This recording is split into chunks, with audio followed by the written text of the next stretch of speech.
podcast, hailing from the great city of Philadelphia. Put your hands together for the Father and Son Star Wars podcast. Kerwin and Keith, they're hosts of the Father and Son, a Star Wars podcast. It's a family-friendly podcast that allows people of all ages to gather together and have a great time talking about all things Star Wars. They're going to do book reviews, interviews, episode breakdowns, and character studies. They also feature a story time segment to encourage literacy and family reading time. So come on, Philadelphia, put your hands together. Huge round of applause for the Father and Son, a Star Wars podcast. Thank you. Thank you so much.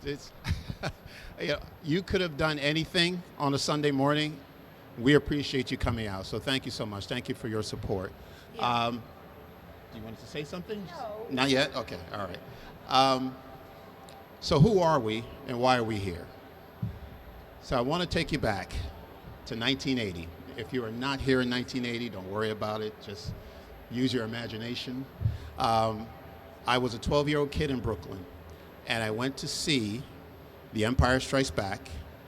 And I don't have much of a memory of seeing the film. I mean, I know that I saw it, but I couldn't tell you who took me there.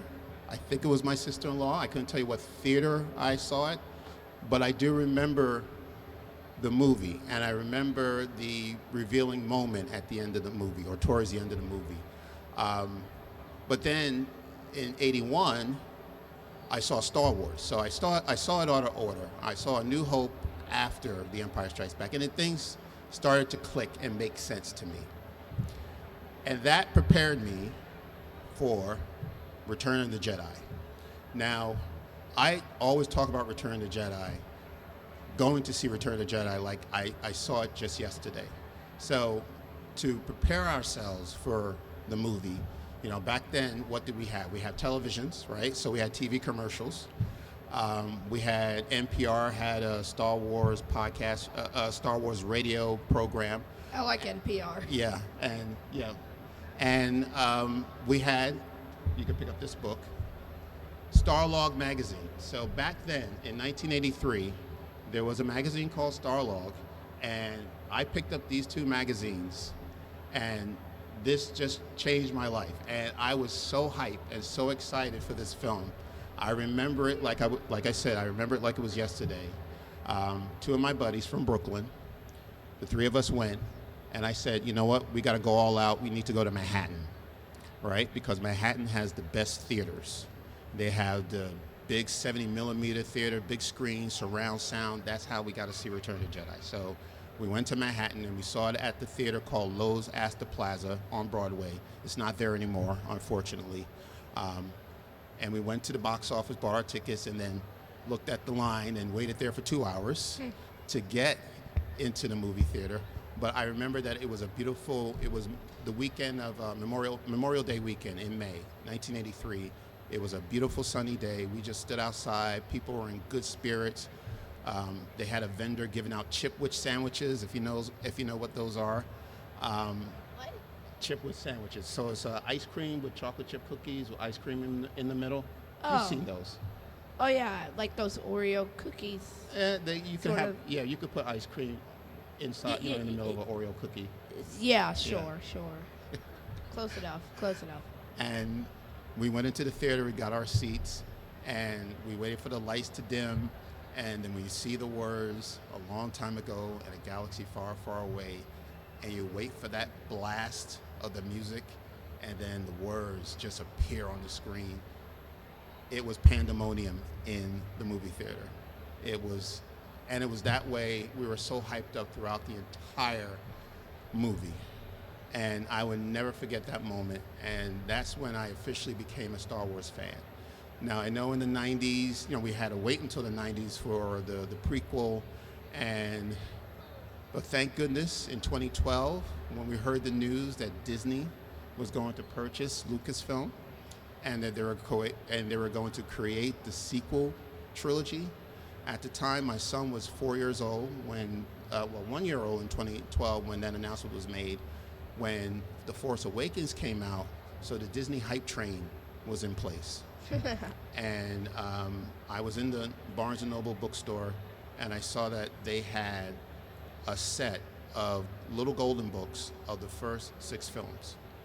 And I took it home and I said to Tanya, my wife, do you think Keith will be interested in these books?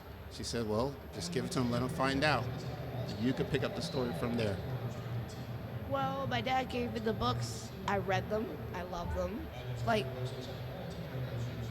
that was like the first moment I'd heard about Star Wars, and it was exciting. I liked the story. I was able to get into it. And it wasn't one of those long, boring stories where it takes 100 pages just to get to the good part. But I liked that. And because of that, I wanted to see the movie. And I remember it. We didn't have a DVD player, so we had to go to Best Buy and get a Blu-ray player to watch the movie. And that was probably one of the best moments of my life. And that was A New Hope, was the first one you saw, Yeah. right? Yeah. I saw them in the order they came out. Yes, yes, exactly. Right. And so, my love for Star Wars was passed on to my son. And so now, fast forward to 2020, and the world changed for all of us. We were fortunate enough to get through the pandemic. There were some people who, didn't do as well as we did, but we got through it. But it wasn't easy. I was working from home, and you were doing virtual learning. Yeah. But that was it. It just seems like our day was just routine for almost a year. And like, It was just like, get up, Yeah. have cereal, get in front of a screen for 7 hours, Yes. go to bed, get up, have cereal, go in front of a screen for 7 hours, go to bed. exactly. Weekend, Exactly. do it again. And do it again. So we had the opportunity to try to do something different, try to do something new that keeps us happy. And we knew that Star Wars keeps us happy. And at the time, Disney Plus was available, The Mandalorian. Yeah, they just come out, like 2019, Yes. right before the pandemic. And I believe they dropped the episodes on, Wednesdays, I thought. okay, Or was it Fridays? I think it was Friday. And yeah, then, I thought it was originally Fridays. yes. Yeah. They dropped it on Friday, and then the next day at the breakfast table, we would talk about each episode. And And- Bob would record us. Yes, She's right there. My beautiful wife, brilliant wife, decided that she was going to record us as we were discussing The Mandalorian. And then she played it back to me and said, look, you guys are pretty good. You should start a podcast. And I said, what? Do what? Start a What? Like Vader. Like Vader, what? Start a podcast. But then what she did was she took the video and uploaded it to Facebook. And we got some very good feedback when we did that.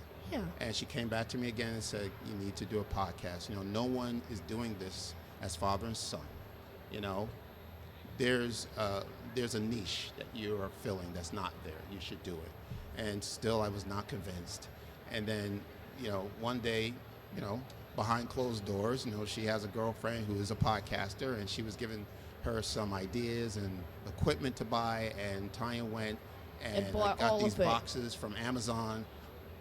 Open the boxes. It was all set up. Set everything up, the microphones, and Camera. And it was just like, I guess we're doing a podcast she now. said, she said, you're doing a podcast.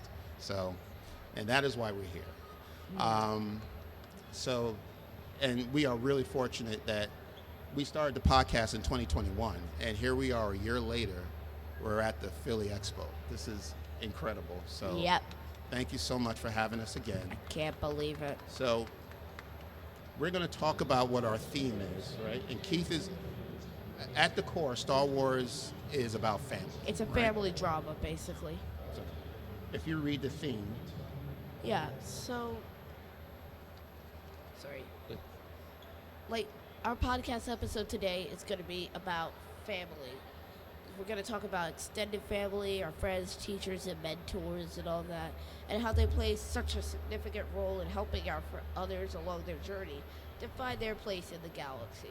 Here we So go. we're going to talk about our favorite family moments. Favorite family moments. Okay, so let's start with the Graff family. Yeah, probably nobody knows about this one, but it was a book series written by Tom Huddleston, who we interviewed, and Kevin Scott. probably some of my favorite Star Wars books after the Ahsoka book, but I read them all thanks to my mom. She got the audiobook first, and then my dad bought them all from Amazon. But at the story's about these two kids, their droid and their pet. So their parents are captured by the Empire. They're cartographers. So it's up to these kids. It's just the world against them. And they gotta try and find their parents while dealing with droid kidnappers and all these crazy people and Imperials and this especially mean person named Captain Corda. He works for the Empire, and he's just trying to hunt them down at all costs because he wants those maps. Their droid creator has a bunch of maps in his head, so he wants those maps. He's a greedy man. He Right. wants the maps. And the Empire wants the maps because they want to expand, right? Yeah, they want to the expand Empire. past wild space. Right. So there's a section of the galaxy that hasn't been discovered called wild space. They're cartographers, Yeah. so they know this section of the galaxy, and the Empire wants this information. Yeah. Yep. hmm And that's sort of what drives the book. But it's not a boring book. It's actually pretty good. And what's the name of the book? Adventures in Wild Space. Adventures in Wild Space. 7 books. Yes, Right. there's 7 of them. Yeah. I have them all. Yeah. I've read them all. I have the audiobooks on Audible. hmm With me, everything is Audible now with me. It's a sign of the times. Yes. Yeah. So it's so in other words, this is a all for one and one for all type family, right? When one member of the family is in trouble, then the other members come out and support them wholeheartedly, right? Yeah. Yep. And then when it's just some of them who are in trouble, the rest come to help. Right. And it especially shows in book 2 where Lita gets captured. It's the kids are Lita and Milo. So Lita gets captured by Captain Corda and this guy. He's a Sulliston. He's double-crossed them. His name is Dill Pexton. But yeah. So Milo and Crater come up with the best plan they can to save her. And it's just crazy, but I can't tell you. You have to read the book to No, find you don't want out. to give away everything. I'm not going to spoil it. Exactly. So basically, these 2 young kids, I think they're, 14 and 11? Do you remember their age? No, what is 10 and what is 11, I think? 10 and 11, right. Lost their Like parents. my age. Lost their parents. And they're relying on adults to help them find their parents. And some of these adults Very are shady. not, right, they're not for them. They don't want to help out these children, right? So it's unfortunate that even these kids at these age at their ages are being taken advantage of by some of these adults. However, they were able to find 2 adults in particular who were able to help them, which leads us into our next family. Do we have any Rebels fans here? Star Wars Rebels. All right. So, first of all, these books, Adventures in Wild Space, they're very underrated. So I don't even know if you've ever heard of them. Read them. Please read them. Yeah, we do recommend them. But they have a connection to Star Wars Rebels, Yeah. right? So the 2 adults who help the children find their parents, The only 2. their name are Ephraim and Mira Bridger.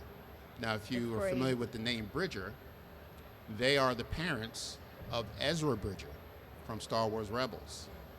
His name is pronounced Ephraim. Okay, Keith loves to tell me when I mispronounce something. So- Yes. Okay. All right. What is the pronunciation? Ephraim. Ephraim Bridger and Mira Bridger. Okay, Ephraim Bridger. All right, so they are the parents of Ezra Bridger. Now, their backstory, the Bridgers, the parents, are one of the early rebels Yeah. in the story, right? They were the ones that created the original rebel cells. They sent out a communication from their planet Lothal, Galaxy-wide. right, and sent from the communication tower. They took over a tower, an Empire tower, sent out a broadcast to let the people of Lothal know that the Empire Is corrupt, is greedy, corrupt. They're evil. not right. Exactly. Basically, people you don't want to invite to a party. Exactly. And when the Empire heard this communication, they were mad, obviously, and they arrested Ephraim and Mara Bridger, and they were put in prison. So Ezra, up until the age of 7, had a relationship with his parents until they were taken away, until they were arrested. So since the age of 7, he's been an orphan. And he just so happened to find a new family. So this family that we're going to talk about now is the Adoptive Family, right? Yeah. And this is the story of the Ghost Crew. Now, Ezra now becomes a member of this family, of this crew. And if you look at the rest of the members of the family, they all have one thing in common. Their lives were upended or changed by the Empire, right? So if you start with Kanan Jarrus. Kanan Jarrus was Caleb Doom. He was a Padawan. He Yeah. lost his master during The Order Clone 66, Wars, the ending right? of the Clone Wars. Right. Hera Syndulla is from Ryloth. If you know the story about the planet Ryloth, Yeah, they some were of it was occupied- covered in Bad Batch. Yes, they were occupied by the Separatists at first, and then when the Separatists went away, The Empire came came in back. and took over. Exactly. Zeb Aurelius, right? He's a Lasat. Did I Yes. get that right? All right. From the planet Lasan. His family also were decimated by the Empire, right? Taken out by the Empire. Agent Callus, namely. Yes. And we have Sabine Wren, Yeah. right? Who is a Mandalore. She went to the Imperial Academy. She did. Now, the Mandalore were actually okay with the Empire. They kind of liked the Empire. They thought they were doing, what they were doing Good. was needed. So Sabine joined the Empire, Yeah. but then realized that, what her technique was, or her expertise was building weapons. When she found out the reason why the Empire were building these weapons, She just quit. right. Well, the weapons were being used by the Empire to wipe out other planets. Who's to say that Mandalore couldn't be the next planet? So she decided, okay, well, I don't want to work for the Empire anymore, all right? And then she heard about the rebellion, and she joined the crew, Yeah. right? So we have, and then we also have Chopper, who is an astromech droid. So we have this group of people, the Adoptive Family, in Star Wars. And again, if you want to know what love and trust look like, I encourage you to watch Rebels. It's 4 seasons, and they had each other's backs. I'm telling you that they would sacrifice their lives to save the lives of the others. Yeah. So that's what it was about, So to me, that's powerful. And unfortunately, there's tragedy that takes place, like in any other family. Things happen. We're not going to go into that, but that Please is our don't. example of the adoptive family. So what do we have? Next? Well, we were talking about the Bad Batch. Yep.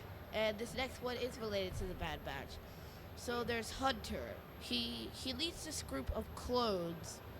They didn't come out exactly like the rest of the clones. They all have special abilities. Like Tech is the brains of the team. He knows everything that has to do with technology. Like me, Wrecker's just one of those guys who's like, let's smash stuff. Sort of like the Hulk and the Thing, but Yeah. mixed into one. So he's funny. Echo is a pretty serious person. He takes his mission seriously. But he's the only one who wasn't born with those odd abilities. He actually was a normal clone, but during a mission he was captured, and they did all these experiments on him, and then turned him into a cyborg. So yeah. Hunter is the leader, as we all know. I already said that.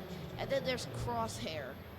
Crosshair is also a very serious person. He does what he has to do. He's a sniper also. Probably, you figured that out because his name is Crosshair, but Crosshair is the one that actually betrays the team. That's really no secret. That's just like in the first episode. Yeah. Like the first 5 minutes of the first episode. But there's also this kid named Omega. So she works at this Kamino cloning facility. And she's sort of like underappreciated, bossed around and stuff like that. But when she meets the Bad Batch, she looks up to them, like idolizes them. And she wants to join them, so she takes every chance she can get to try and sneak in and work with them. And eventually she gets her chance when the Bad Batch flies the coop and just blasts right out of the facility. And unfortunately, Crosshair has already turned, so he's trying to hunt them down. But that's not the point. The point is, Hunter and Omega have this bond, like family. Hunter's very protective of Omega. He doesn't want her to get hurt or anything. But Omega's sort of like, I don't need to be protected all the time. I can work on my own. So it's sort of like that father-daughter relationship. Yeah. Even though Omega is older. Yeah, that got complicated, but anyway. So there was an incident that happened on Camino where their lives were in danger, the Bad Batch and Omega, where they had to escape Camino. Yeah. Right? Okay. And now these guys are, they're clones, they're trained to fight, that's all they know. But now they have this little girl with them. And Hunter is well aware of, making sure that she doesn't get into any trouble, she's not in any danger. So he takes on the father figure role in the Bad Batch. But he's not ready to be a father, right? So he's reluctant. He's not, incredibly, throwing himself into it, okay, I'm going to be a father. Right. It's sort of like something he's pushed into. He doesn't decide that he wants to bring Omega with him. In fact, he keeps trying to get Omega to stay at the Camino facility. Right. But it was better for her to stay with the Bad Batch because in the long term, she helped them out a lot. And I think without Omega, the team would not be the same, and they would probably get themselves into a lot more trouble than they already did. Good point. There was an episode of the Bad Batch, episode 2, where the Cut and Run. The Batch traveled to Seleucami to meet with a former clone trooper named Cut, right? And if you know the story of Cut briefly, Cut was a clone trooper who... Yeah, he deserted, though. He deserted the war. He didn't believe in the Clone Wars. It was in the Clone Wars Season 2, Episode 10, I believe. Yes. I think it was called The Deserter. Excellent. Something like that. Yeah. But yeah. So he leaves the Clone Wars because he doesn't want to fight. He wants to start his own family. But, of course, he ends up getting dragged into the war. Captain Rex and his clone troopers, they land there, but Rex is injured, so they try to find him a place to stay. And they actually stumbled upon Cut LaQuade's home. And Rex is like, well, why did you desert? I'm going to turn you in because you're not supposed to. You're supposed to be helping us out here. And Cut is just pretty laid back about it. He's like, listen, this is not what I signed up for. I don't want to fight a war that I didn't sign up to fight. So this is what I'm doing now. Deal with it. Yeah, exactly. And then when the Bad Batch goes to visit Cut, Cut has a family. He's married with 2 kids. Excuse me. And Hunter can see what a family life looks like. Hunter is very laid back. He's very calm. He's happy. He listens to his children. So Hunter saw something in Cut that Hunter didn't have in terms of taking care of children. So the plot of the story is the Empire, like I said, has taken over many planets. And one of them is also Seleucami. And Cut, to save his family, because they could be in danger if the Empire comes in and takes over, he wants to get a ship and take his family off-world to another planet, okay? So he asked for the Bad Batch to help him. Yeah. So what they have to do is find these chain codes, right? They have to buy these chain codes. Think of it like a passport, I guess. When you want to fly. Yeah. It's basically similar. So like a passport, like my dad said, a passport. But if they don't have the passport, they're not getting on a flight. Right, they can't get on a flight, right. So they find these chain codes. Like I said, so Cut has a wife and 2 kids. So that's 4, right? Yeah, they need 4 chain codes. What Hunter decides to do is actually get a 5th chain code. All for right? Omega. And that 5th chain code was for Omega. Because he's trying to arrange for her to go off with Cut's family, Right. so that she can stay out of the war that they're trying to fight. So Hunter Oh felt, boy. yeah. So Hunter feels that Omega's better off being with Cut's family because Cut is more cut out. He knows how To to. be He a knows how to family take member. care of a family. Exactly. So of course he didn't tell Omega the story, and when they're trying to get on the flight, and Hunter tells Omega at the last minute, okay, well, I need you to get on this flight right now. Omega says, no, I'm going with you. And she runs off. Well, Hunter runs off back to his ship. And then Omega says, well, you're not leaving me behind. I'm going with you. So she catches up with Hunter, and they get on the ship, and they take off. So Omega's very angry with Hunter. One, because, he didn't share the story with her, his plan to leave her with the LaQuaine family. But she says, we all left Camino together. I want to be with you. And then Hunter says, okay, well, if this is where you want to be, Then this is where you'll stay. this is where you'll stay. So, even though he's not ready to be a father, he was determined listened to to take on Omega. that role of being a father to keep this little girl safe. Yeah. All right? The story is very similar to The Mandalorian and Baby Yoda, Grogu, right? Yeah. Now, if you saw The Mandalorian Season 2, the last episode, the season finale, it was a heartbreaking moment, to see, well, not Luke Skywalker coming back. That was awesome. No, that was just Right. like The part where, spoilers. yes, the part where father, Din Djarin, and son, Grogu, had to separate. So he's been preparing So- Grogu to say, well, you need to be with your kind. I don't know how to take care of you. You need to be with your kind. So like, throughout sort the of like season, Grogu No, was sorry. going off to college almost. Yeah, that's right. That's a very good example.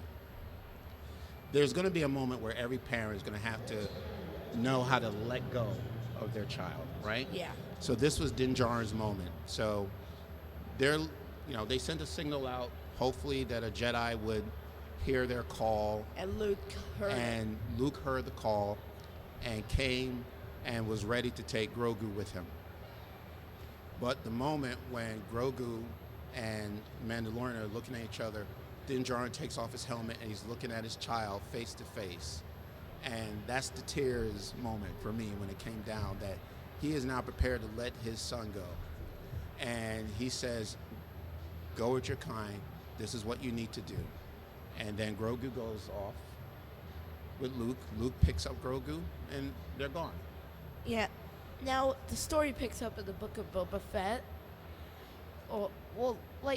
The ending part was really the Book of the Mandalorian more than it was the Book of Boba Yeah. Fett, because the episode where Mando came back, Boba Fett was not even in that episode. His co-star was in the episode more than he was. All right, episode 6 of the Book of Boba Fett, in my opinion, is the best Star Wars since Return of the Jedi. Yeah. And I just went through how I love Return of the Jedi. I was very surprised to see, to be honest with you, like I said, at the end of season 2, Grogu and Din Djarin separate. Yeah, they part ways. I was very surprised to see that they eventually came back together even before season 3. It's like, wait a second. So they didn't really have time to separate, like absence makes the heart grow fonder is what they say, right? Yeah. So I just couldn't believe that, okay, well, But they also say love knows no bounds. That's true. That's true. So I just can't believe that we had this big separation moment, and the tears coming, rolling down our faces, and then all of a sudden now they're back together. I would say, okay, well, then that's fine. But so in that episode, Luke was trying to train Grogu, and he didn't know if Grogu really wanted to be a Jedi. It wasn't in his heart. Did he want to be a Jedi? So with the help of Ahsoka was in that episode, Ahsoka recommend that give Grogu the choice of whether he wants to be a Jedi or he wants to go back to be with his father, the Mandalorian. So, and I love how Luke sold it, because he's a Jedi, so he wants Grogu to be a Jedi. So, it's like, hey, you can either be this Jedi and have this beautiful green lightsaber. Yes, my Master Yoda's lightsaber. Take it, and you can continue the Jedi path. Or you can take this piece of Or chainmail and go with you your can take father. this itty bitty piece of T-shirt made out of Beskar, made by your daddy, and there you go. So there's your choice: the Beskar or the lightsaber. He really oversold the lightsaber. It was just like He oversold so you it. can take this masterful lightsaber by my master, or you can take this piece of chainmail. Yes, and Grogu chose to be with the Mandalorian. Yep. And I know Luke had to be very upset because he told R2, look, I'm not taking him to Tatooine, you are. And R2 said, me? So R2 takes off and brings Grogu back to Tatooine, and father and son reunite, and they're riding off into the sunset to see what happens in season 3. Yeah. All right? Okay. All right, so we're going to talk about the Inquisitors. Oh, yes. The Inquisitors, they may identify as brother and sister and stuff, like second sister, third sister and stuff. They are really not brother and sister. They're not even friends. They're competitive people. It's always a game of one-upmanship with them. Like, in the Rebels, the fifth brother and the seventh sister, they're both searching for the Rebels. But they keep trying to outdo each other to find the Rebels faster. And to me, that's not what makes a family. I mean, a little bit of competitiveness sometimes, but they just fight all the time. I don't know why. Well, even though they call themselves brothers and sisters, so they're not related, just to give you a backstory, the Inquisitors were former Jedi who survived the Purge, Order 66. Yeah, they survived. And they decided to work for the Empire so that they could save themselves. Exactly. So what was missing, and you're right, brothers and sisters, siblings can be competitive, which is fine. Brothers and sisters in name, but not in action. Right. But what was missing with this family, if you want to call them a family, is there was no love between the Inquisitors. It's just hate. Yeah. I don't even know how much they know of each other. Even though they were Jedi, they may not have really had any kind of interaction with each other. So they were just put together by the Emperor and say, here, this is what you're going to do. You're going to train to be an Inquisitor. So there was no love. So that's what's missing. And like you said, they didn't even like each other. No, they were all just like, I am better than you. Yes, they just yelled at him. That was it, and they had one mission to hunt down a Jedi, but, an example of what a family should not look like. Yes, right? A pretty good example. Yeah, all right. So now, that leads us to, all right, so now, let's talk about Ahsoka Tano, all right? Especially the Ahsoka on Trial series. Oh, yeah. Okay? That was in the Clone Wars season 5, the ending. Exactly. So now I call this family the somebody done somebody wrong family. All right? We all have it. It might be a sibling or family member or a friend who might have said something that we didn't like, or said something to hurt us, or do something to hurt us. Yeah, did something and it didn't go the way we wanted it to. Right, or stuff like that. That's sort of normal. Yes, it's unfortunate, but you might have somebody who might have spread a rumor about you that wasn't true, and it was hurtful, and you have probably made up with this person. Yeah, but you don't forget. I have. You don't forget. Oh, wait a minute. Has this happened to you? I wasn't talking about you. Okay, we don't have to give any more details. No, we do not. Okay, all right. Okay, I was just talking in general. All right. That wasn't even planned. No, it was not. No, it was not. It was not planned. Let's get back to Ahsoka, though. All right, so, but whatever they said to you, this person said or did, you never forget it, because you remember how you felt when it happened, when you heard it, or when you heard it, or when it happened to you. we have that story with Ahsoka, unfortunately. Yeah. So Ahsoka, as you may or may not know, Ahsoka is a Jedi. She started off as a Padawan. She was Luke Skywalker's master, right? Anakin. Wait. Oh yeah. No, I'm sorry, right. Anakin Skywalker. Right. She was Anakin Skywalker's Padawan. Yes, Anakin Skywalker's Padawan, right. So he's the master. I apologize. And something happened at the Jedi Temple. Yeah, so there was this whole explosion, and they didn't know who caused it. So Anakin and Ahsoka were looking for clues, trying to figure it out. But Ahsoka actually gets framed, so she ends up taking the fall for whoever caused it. We don't know yet. So the Jedi just turn on her, like, instantly. They don't even say, well, let's see, we don't know if it was you, we need some evidence. They're just like, nope, get out. They don't even give her a fair trial. It's just a bunch of Jedis looking down at her. Like, quite literally, she's on this podium, and they're looking down at her. And it was just, like, condescending. Okay. Hey, can I take a step back? Yeah. Now, so they had a suspect in custody, right? Who they think might have caused the explosion. Yes. And Ahsoka was sent out to question this person, and then something happened where this person just, lost their life. They Right. just deceased, right? Yeah, they just, like, get force choked. Right. And the way it seemed on the camera, it seemed like Ahsoka was the one doing the force choking. She was Right. the only person in the room, and yet she wasn't. Right. Right. So she ends up getting framed. Yeah. like So I said. the Galactic Republic, led by Governor Tarkin, decided that she was the one who committed the crime, and they were going to charge her. Yeah, Okay. They didn't even ask questions. Right. They were just like, okay, you are guilty. Right. Ahsoka Tano, can you believe it? Okay, so that's who they chose. Now, the problem that I have with that is that the Jedi didn't really come to her defense. Yeah, they weren't listening at all. Right. They They're- ignored her. They just blocked out her side of the story Right. and just came in with their evidence. They decided that they wanted to side with the government, the Republic, right? Yeah. Because they didn't want to make any trouble with the Republic. So the decision they made to try her, put her on trial, Ahsoka, was purely political. Yeah, they weren't even trying to be like, Right. okay, we have evidence, or we don't have evidence, so maybe it wasn't you. Because think about it, I don't think Ahsoka was anywhere near the temple, Right. so Right.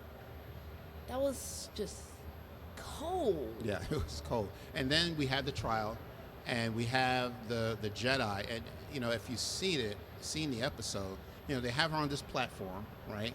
Yeah. And this platform lifts, and then you have the Jedi. Like there's some gods just surrounding her in a circle and talking down to her, like in a condescending way, right? Yeah. And like I at that said. point, they've already made a decision.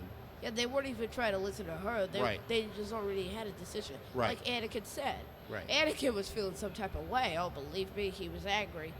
He was very angry. Right. And so the end result was that they decided that she was no longer a Padawan. They took away her bead, right? Yeah. Her Padawan bead. And it wasn't until Anakin was the only one who actually believed in her, right? Yeah. Believed that she was innocent. Anakin actually found the person who actually committed the crime. Yeah, and it was actually Ahsoka's friend, Barriss Offee. She betrayed Ahsoka and set her up. Right, right. And the point is that when Ahsoka needed support from her family, who were the Jedi, right? That was the only family she had. They weren't there for her. They weren't there for her. They didn't get that. She didn't get that support, right? And I'm sure that's something that she's going to carry with her for the rest of her life, because what did she decide to do? Now, when they found out that she wasn't the one that actually committed the crime, Yeah, the they Jedi wanted were to have her back. begging to bring her back. Right. To Oh, it's have like, her back. oh, you were so good. You did the right thing, and Yeah, and you, they were trying to. They knew what they had done, so it was one of those, "Oops, I Yeah. did it again" moments. right. You So had they the had makings. to try to bring her back, being like, "This was all a test. You did very well." Exactly. You have the Really? makings of a true Jedi. And you know what she says? She says, "No, I'm out. I don't need the Jedi. I'm walking away." Yep. And that's what happened. She walked away. Actually, But- she helped herself by doing that because she survived Order 66 that way. Well, yeah, unfortunately, and Ahsoka is never going to forget that moment, okay? Because that was to her like one of the biggest betrayals that she could have gone through, her own family turning her in. Yeah. And she never really got the chance to reconcile. Right, like you because said, right because after of that, Order 6, the right. Order 66 came in. Yes, right. So that's something that she'll have to live with for the rest of her life. Even if she wanted to reconcile and say, well, I understand what happened, why you chose to, make the decision you did, but she'll never get that opportunity to reconcile. Yeah. All right. Okay. All right. And so that brings us to A close. Almost. we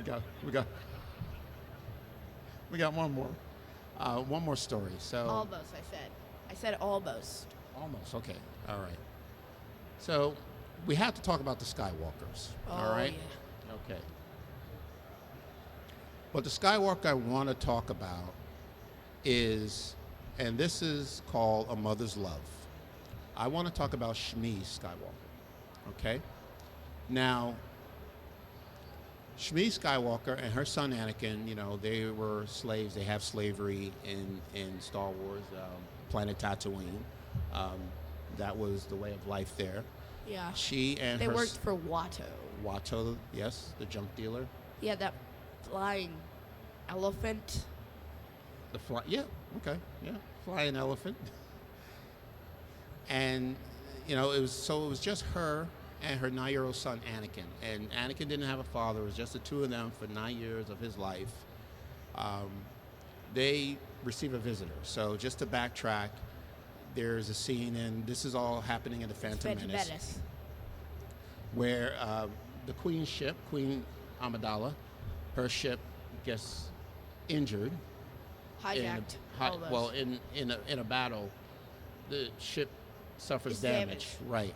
And they have to land so that they could get the ship repaired. So Yeah. the nearest planet is Tatooine.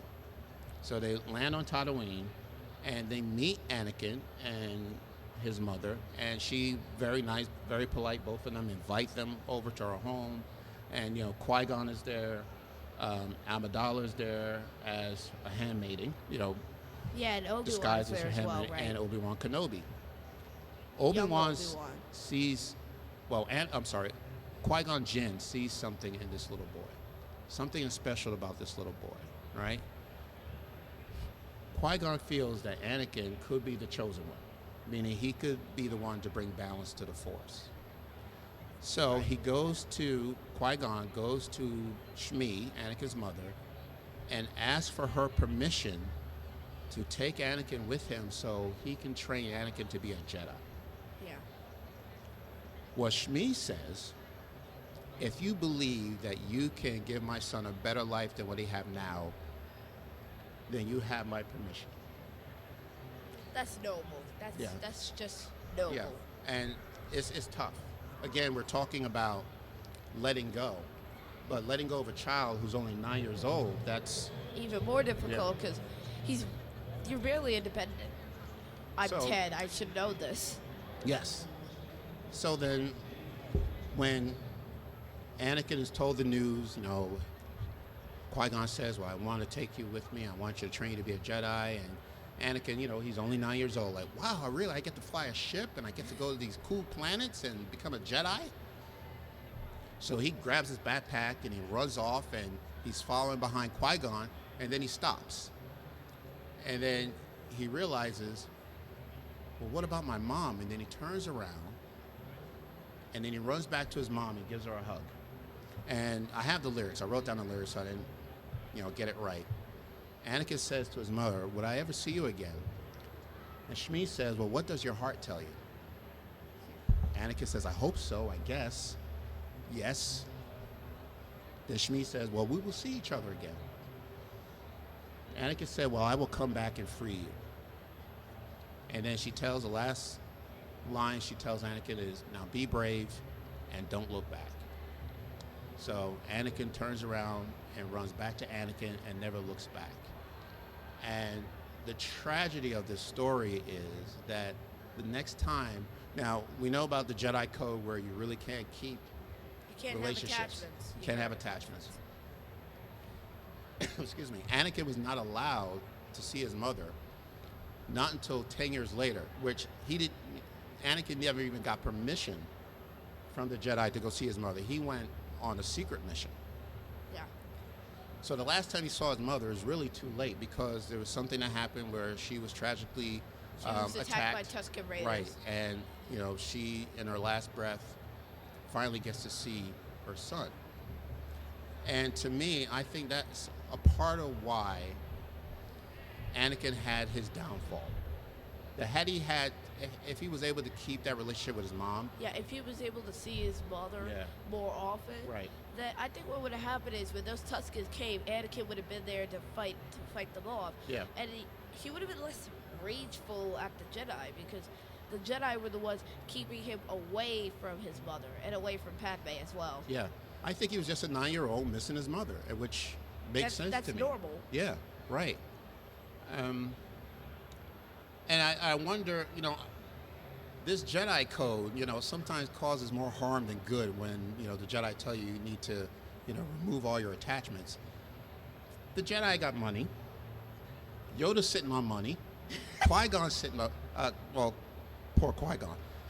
Mace Windu is sitting on money.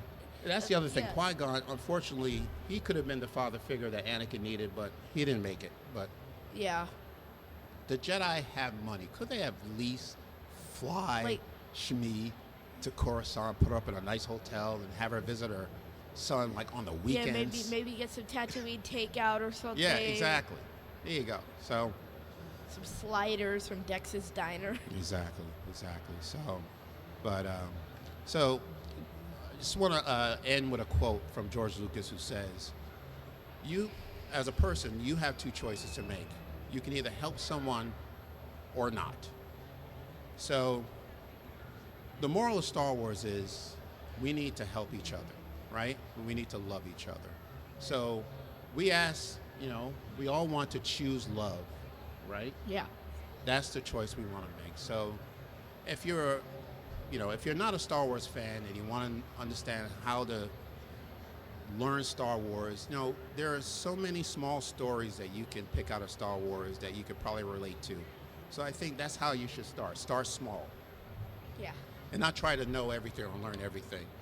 But I again, tried that. It doesn't work. yeah, it's a lot. You can't sit down and watch every Star Wars movie. That takes days. Yes, it takes a long time. So we just wanted to just give you some examples of some family moments that we That we impact really us, liked. something that was very important to us, and that is it.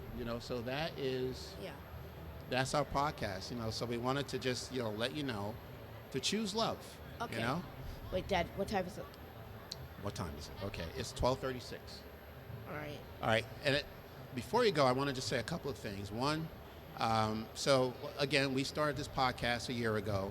Yeah. We ask for you to, if you have not heard of our podcast, to please subscribe to the channel. We're also on Apple streaming. Podcasts, Spotify, Stitcher, Radio Public, Amazon Music, Audible, or wherever you get your podcasts. Right. Okay. And we're gonna have some business cards that we'll leave up here. Yeah, Feel I have free to them. come up and take one, or yeah. So we'll have them for you. Yeah. So just feel free to take one. But we wanted to leave some time for questions if you have any questions. And one Okay. more thing. We want to just remind you that this month is It's Autism Awareness Month. And autism is very important to our family. Yeah. It impacts our family. My youngest son has autism. So if you can, Your younger please, son, my brother. yes, if you can, please support any programs or organizations that help autistic children, autistic adults. Snap is a good one. Yeah, right. So we, if you're looking for an organization to support, we can help you with that. We can, DM us, and we can give you names of some organizations to support. Yeah. But that's very important. We just wanted to say that before we go. Yeah, So, our email account's like fathersongalaxy.com, right? yes, we have a website. Tell it again. Our website is fathersongalaxy.com. Yes. All right. So once again, thank you very much for attending. And again, you could have done anything else on a Sunday morning, Sunday afternoon, but thank you for being here. So we now have time for questions, if there are any questions. And ideas for future podcast episodes. Yes. If you have any. So we have a question. Can you hear me? Yes. Yeah. Actually, I just wanted to repeat what your son just said. What are some of the coming shows that you have planned? What shows we have planned? Well, so we're waiting for Obi-Wan. So we're waiting patiently We for Obi-Wan will review Kenobi. that. Yes, so... And we have a couple of episode ideas in mind. Yes, so we're going to do an episode on the Journals of Ben Kenobi. Yes. Yeah, so we have some We have a episodes lineup. planned to celebrate Obi-Wan Kenobi. So we're putting them together right now. We're looking forward to May 27th, right? That's Yeah. when Obi-Wan is going to Finally premiere drops. on Disney Plus. So yes, so thank you. Yes, so And we're we're actually gonna do working a- on it. We're going to do a lot more character studies as well for Yes. the podcast. Yes. Awesome. You guys are amazing. I've loved listening to you guys talk about Clone Wars, Bad Batch, Rebels. It's been so fun. Thank you. It sounds like, Dad, your favorite movie is Return of the Jedi, or maybe not. Actually, no. Over time, It's The Empire Strikes Back. it has I now can tell become you The that. Empire Strikes Back. I mean, I love Return of the Jedi, but I get so much more out of The Empire Strikes Back Okay. every time I see it. You know, as far as spiritually. He's an Empire Strikes Yeah, Back fan. I love the the character study. Yeah. It's more character driven for me. The visual effects, the music. I gotta say the Yeah. music for that Bespin part. Yeah. I love it. I gotta download Yeah, that. yeah. Is so- that your favorite movie too, or would you pick something else? No, it's A New Hope A New Hope. because that was Okay. the first movie I saw. Respect. And then also one last one.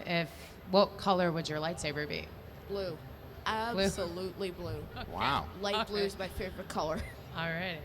I love green, and I love green because I keep talking about Return of the Jedi. It's still not my favorite now, but I Yeah. love it. But it's the green lightsaber. When- Luke has a green yes. lightsaber. Yes, and when Luke Endor's appears. green as well. Yes. Endor's mostly green. Yes. All right. So Return of the green- Jedi green was for a me. lot of green. They're wearing green camouflage. Yes. Right. Yeah. Awesome. Thank you. Hey guys. Hey. So you mentioned earlier the Ahsoka novel is one of your favorite books. It's Yeah. also my favorite. And I was wondering if you've read the Padme books by the same author and if you've got thoughts on those. My dad has them. He just bought the last one. Yeah. I read the So- first two. I'm gonna read it, hopefully.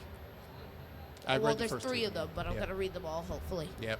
And we just got the third one this past week. Nice. Yeah. Yep. They're great. I also want to know who your favorite clones are, if you have them. Favorite clone. Captain Rex. Just Captain Rex. Because he's a pretty brave person. He's also loyal. But he knows what he's doing. He has experience. He's serious. But he could also be funny at times. And he stands by his friends. He doesn't leave them behind. He fights till the end. Lives to fight another day, as the clones say. Yeah, honestly, I was trying to think of another clone There's that I Echo, like. there's just Rex, as well, there's Commander but that I Bly, like just as much as Rex. Commander And Cody. I'm going to take your answer. I think Captain Rex is my favorite as well. Of Because he course just you has will. so much of a story arc. And he has seen so much happen, taking place with his brothers in arms, and he's seen so much tragedy during this war. And he just went through it like, the nobleman that he is, and he was still there. Although the war, sometimes he had to question the war, whether it was actually needed. And he really had to have people have him focus and say, look around you, what is going on? What is this war about? Yeah. And Rex really had to think Think. about that question. Like, okay, what is this war really about? Yeah, because he was fighting blind, and then he realized, Right. what am I fighting for? What am I fighting for? Right. So I would say Captain Rex is my favorite. We actually did a character study on Captain Rex. Yeah. Yeah. And his story arc is just amazing, So Yeah. Captain Rex, that's my answer. Yes. Oh, I was just wondering, you were talking about how Star Wars was like about family Yes. and everything. It's been like therapy for me. That way I can just watch the movie, I'm down, or the series or different ones. Yes. But have you read Master and Apprentice by Claudia Gray? Yes, I I have. thought that had some really conflict thing. Yes, right, with Qui-Gon. And yeah, they had different views, different opinions on way to do things, but what they had was a mutual respect for each other. So I think they respected that, okay, they may not always agree on things, but they could still have that master-apprentice relationship. So yeah, very good. Yeah. Claudia Gray actually is one of my favorite authors. So yeah, I definitely have that book. Well, I don't have that book. I've read it. But I have, you got it from the library. yeah, but I have many other of her books. But that's a good one. Thank you. Well, mine goes with that. Someone who raised an apprentice is now the master. Yes. Has your apprentice become your master yet in Star Wars? Almost. Actually, I'm gonna have to say yes. Yeah, Yes. I knew you'd say yes. I would. Of course. He picks up a lot more than I did when I was his age. I mean, and he has a lot more to cover, but he picks up things very quickly. He knows names, he knows episode numbers, he knows planets, he knows facts. Give me a random person. Oh, you want to be tested? Yes. You want to just throw out a name? Give me a random person. Fives. Oh Tell me yeah, about Fives. Fives. Clone Trooper. He went insane. He was trying to. Well, yeah, because Order 66. One of the other clone troopers, his name was Top. He executed Order 66 early, and Fives was trying to find out why. But in the end, he went crazy, and Captain Rex and Anakin were trying to talk to him, but Commander Fox just like pew, and just blasted him. Yeah. It's a longer story than that, but yeah, Fives is a That's very the short complicated. version. That's the short version. Yeah, very complicated character. But and then the other thing about Star Wars is they have complicated characters, and they should because we are complicated. You know, so to me, Star Wars is a fairy tale that But you could it's tell sort of like over reality. and over and over, which is why it will never grow old. It'll be here when we're gone. You know, so I am very proud to be a Star Wars fan, and even in this time right now, I am having a great time. I feel like I'm 12 years old again, back in the movie theaters. So, and again, I want to thank the Philly Expo for having us here. This was exciting.